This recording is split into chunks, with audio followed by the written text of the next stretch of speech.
Good morning and welcome. It's good to have you with us today. My name is Dr. Sam Hay, and I want to share today some insights in how to get the most from your lectures through note-taking and reading and pre-reading before the lecture, as well as some follow-up activities, including further reading after the lecture. I want to encourage you, if you put in sufficient time in the right areas of study, you'll almost certainly have success and you'll even do well. And the reason why students often fail is due to the lack of time that they put in, or by putting in time in the wrong places instead of in the areas that you've been asked to study and focus on. So I encourage you, if you put in the time and if you focus on the right areas, you'll do well and achieve good results. Tertiary study is quite different to secondary school.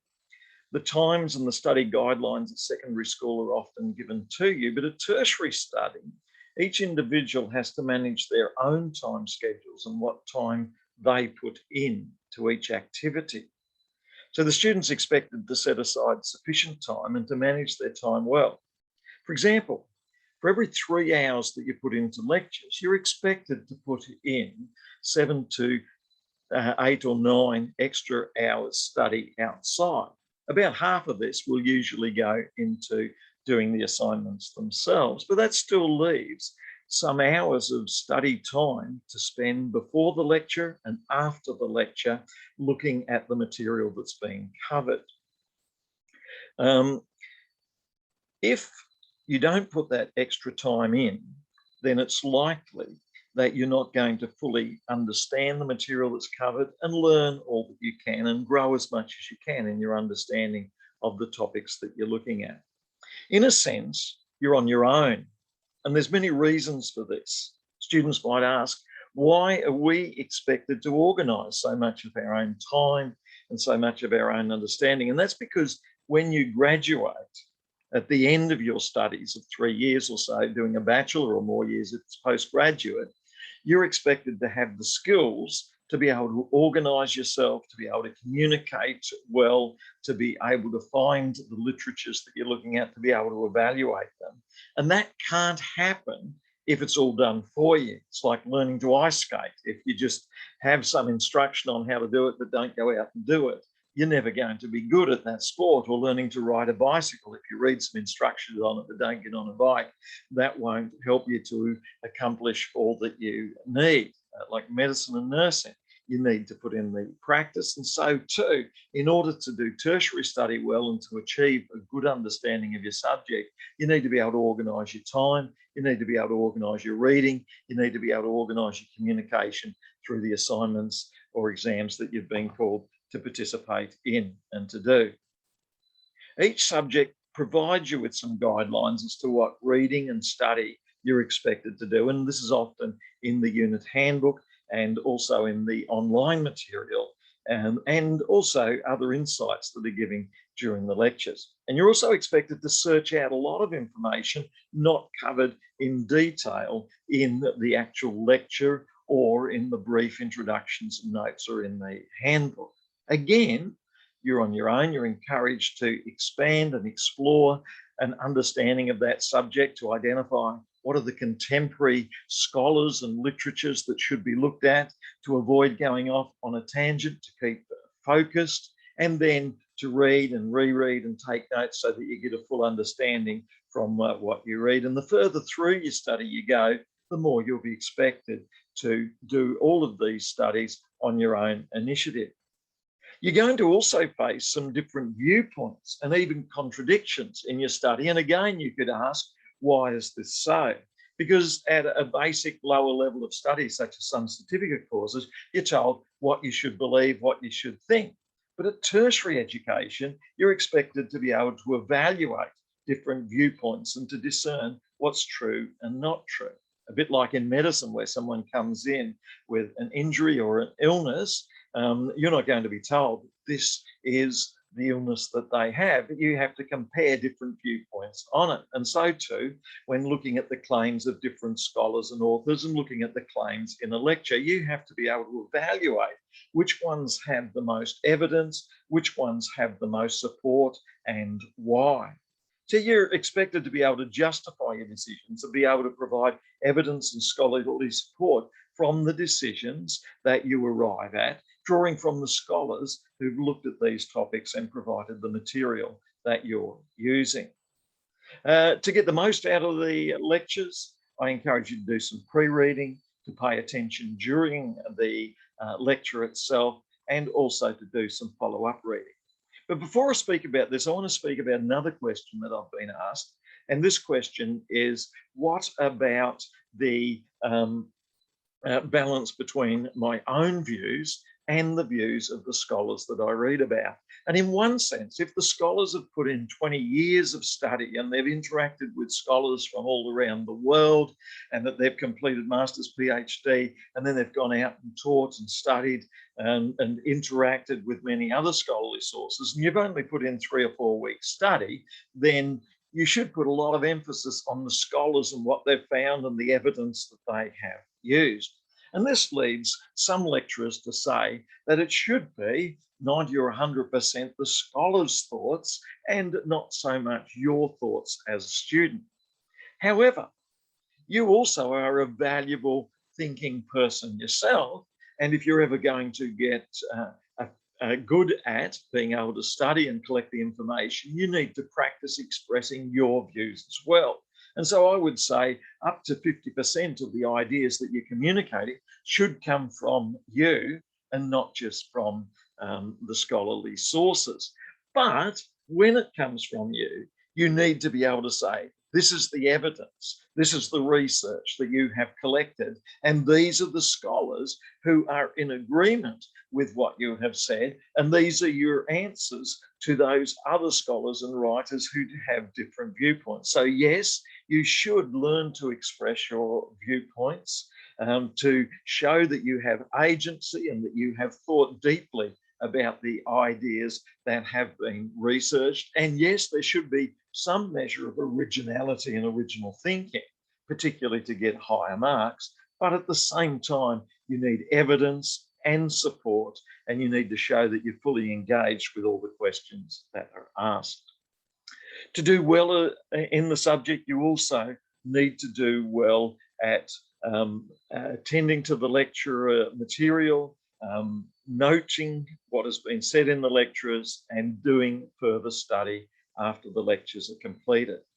So before you go to the lectures, I suggest that rather than scrambling to get key names and ideas down during the lecture, that you do some pre-reading, because pre-reading is an important way to become familiar with the material, with the terms, with the concepts that are being covered in the lectures. And you'll be able to find the readings that you can look at before the lecture in the unit outline and on the Moodle website. And also taking notes beforehand will help you to prepare an understanding of word meanings and concepts and who significant scholars are in the work that you are looking at. Some of the words that come up in the lecture are often long and complex. They can be difficult to pick up on just what's spoken quickly as the lecturer moves through the material. And so if you've taken notes before the lecture, you won't be struggling to write down everything that is spoken in the lecture. You can think more deeply about the ideas raised. So the more time you give to pre-reading relevant material for the lecture, the less time you'll spend struggling to understand new ideas, and the more time you can spend listening for fresh insights or fresh areas that could be explored further. And it's also a good idea to write down questions that you might be looking for answers to in the lecture to think more deeply about. And if you can't ask for clarification of a term or idea in the lecture, you can make a note to ask after the lecture or during the tutorial, or to do further research and Googling information, or going to Google Scholar Google, to find further information. You can also scan and photograph relevant pages or slides as they come up on the screen during the lecture, and you can do further research later to find out more information about some of the ideas and scholars that have been presented. You might also print off hard copies of the material before the lecture and take that into the lecture, and so that'll be less material that you have to write down, or you might save it onto your computer screen, and then you would be able to use that information to save you from writing down everything that has been said during the lecture. In terms of taking notes during the lecture, a great deal of what you do in tertiary education and in life will often involve note taking. And so it's worthwhile developing sound approaches to taking notes, including beginning by noting the date, the place, the time, the people, the topic, and developing ways of recording the notes in a way that's easily accessible at a later time. It can also help to note follow-up plans that you might have with the notes. Remember, the lecturer spent many years training and learning for each of the lessons, and they have a lot to offer, but they're going to deliver much of that material in a short period of time, sometimes an hour at a time and 3 hours following, or 2 hours in the tutorial. And so you need to be ready to handle the rapid flow of information. There's much there, much to be offered. You can learn a great deal from the lectures as you go through, but you need to be ready. Listening and comprehension and recall skills also take time to be learned. So realize that you're going to develop these skills more and more as you go through. Before you begin, think about where you sit. Think about whether you're ready and prepared, you've got material to take notes on, that your computer's ready, that the battery's well charged, that you've got a backup system so that you won't lose those notes and you back up regularly. Think about where you sit. And studies have shown that those who sit near the front or the middle during lectures get higher grades because the screen and the lecturer captures their attention a lot more. There's many benefits to note taking. As well as having the notes, one of the main benefits is the person often remembers a lot more of what they write down and as they reflect on it than simply hearing. And a person also remembers and learns more about what they review. So if you write it down and then 2 or 3 days later you go over it and do a brief summary and colour in and highlight and note some key ideas, you'll remember much more the more often you review the material. Note-taking also focuses attention and it focuses the student to identify the main ideas, and this further stores these insights into the long-term memory, and you will grow in your understanding of the topic much more as you take the notes and reflect on them. Note-taking also helps the mind to order and understand what you're reading and hearing. Note-taking also gathers important information that you'll use in your assignments and essays, and often the assignments and essays are given after 3 or 4 weeks of lectures and notes and reading that leads up to these assignments, because you're expected to have some understanding of the background concepts, even if they aren't specifically related to the actual essay you're doing or the assignment you're doing. Without this background, you'll often approach the topic in the wrong way. Note-taking helps to draw all the elements of the course together, and often there's big concepts and ideas that you'll work through from the lectures, through your note-taking, through your reading, and then you'll demonstrate an understanding of these larger concepts relating to your subject in your assignments. Care is also needed to balance note-taking with concentration. And so you might be busy taking some notes and then pause to listen a moment and take other notes. You want to be careful to have your notes clearly typed or written, well organized, so that you can access them at a later time. And if you have all your notes in one computer document, you can do a search through that document at a later time to find key ideas. However, during a lecture, it's often difficult to write full sentences or even full words, and abbreviations and short notes are often used.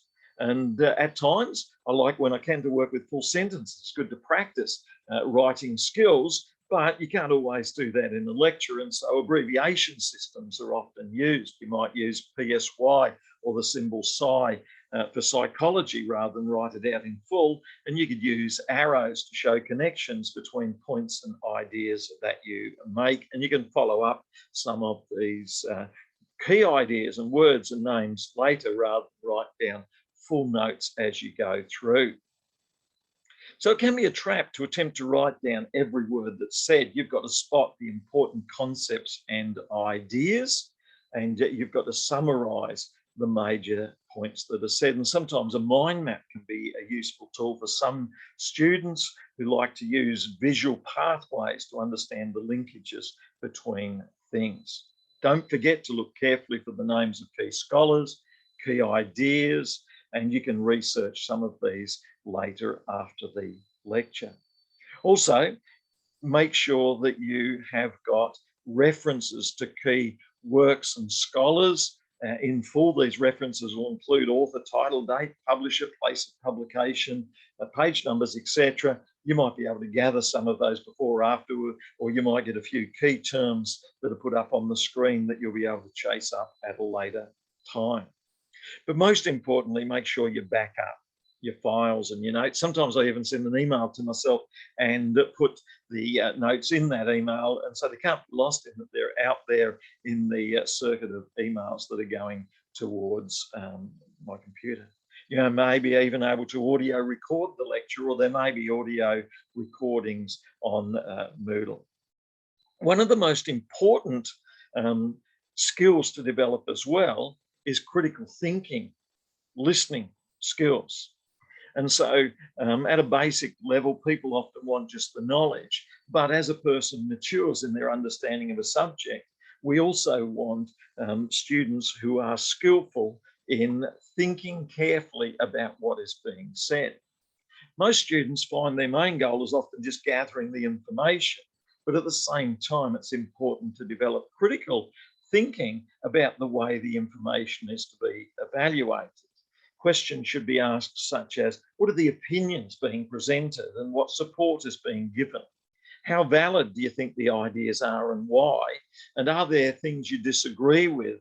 And why do you disagree with them?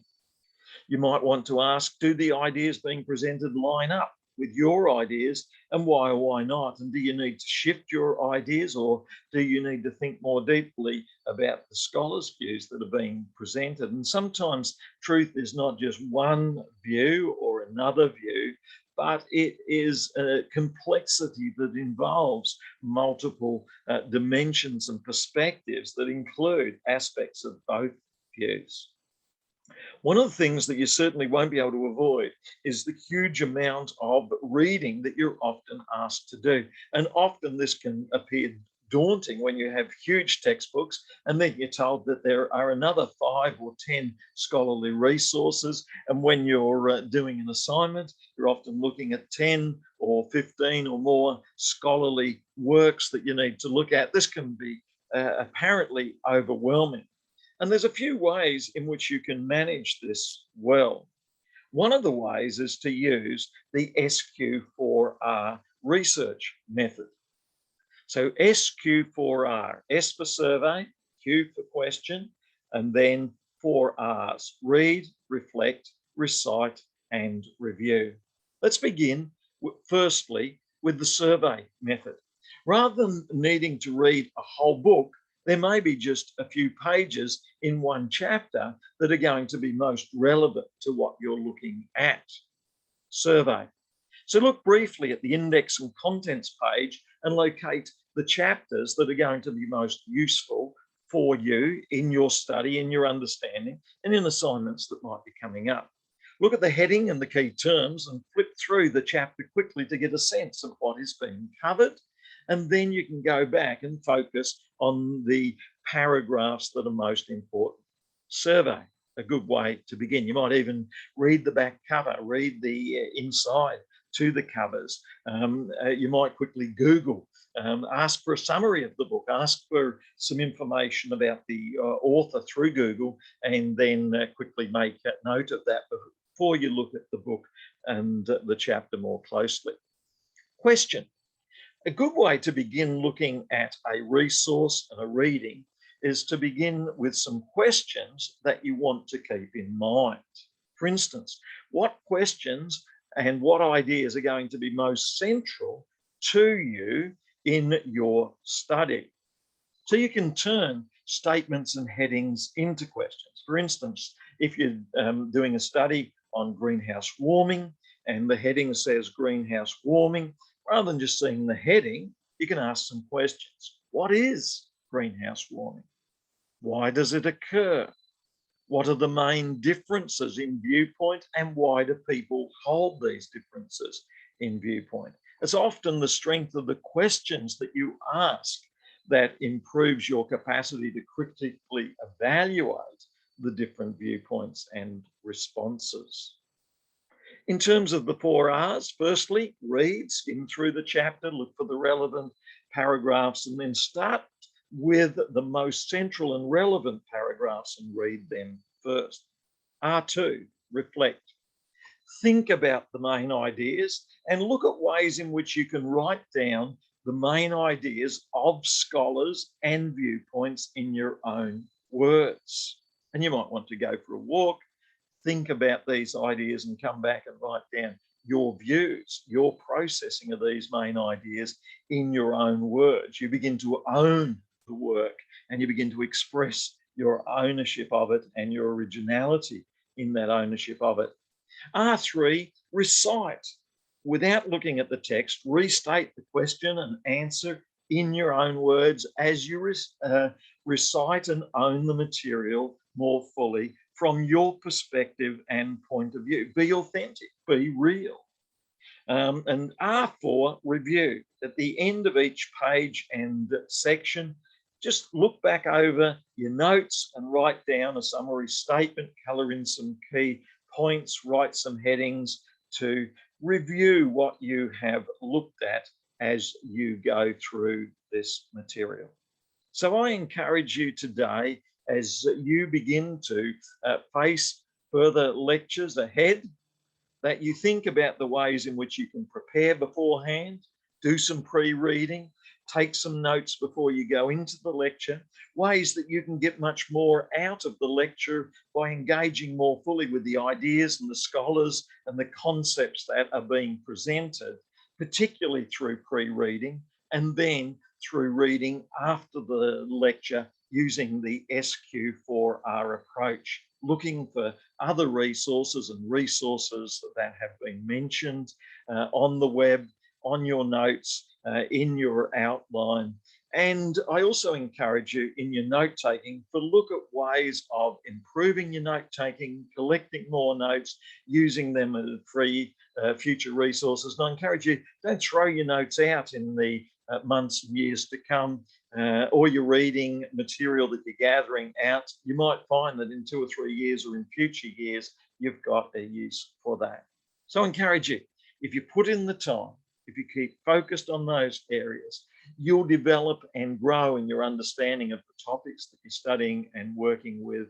And you'll get not only some good results, but you'll get a good understanding and good growth within as to your capacity and abilities to engage with these subjects. Like someone who's thinking about bicycle riding or ice skating, you won't just be sitting back on the sideline taking a few notes on how to do it. You'll be getting out there and participating in the scholarly academic endeavour of gathering information, taking responsibility for your own time management, for your own resource management, and for your own communication of your findings to others. These are invaluable skills that you can use in every area of life and every area of work.